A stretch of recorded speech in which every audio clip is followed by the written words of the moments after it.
it is a general medical term used to describe a disorder that affects joints۔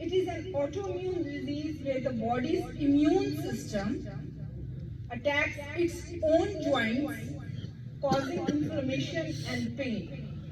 It affects joints on both sides of the body, like the wrists or knees, and can cause redness, warmth, and swelling۔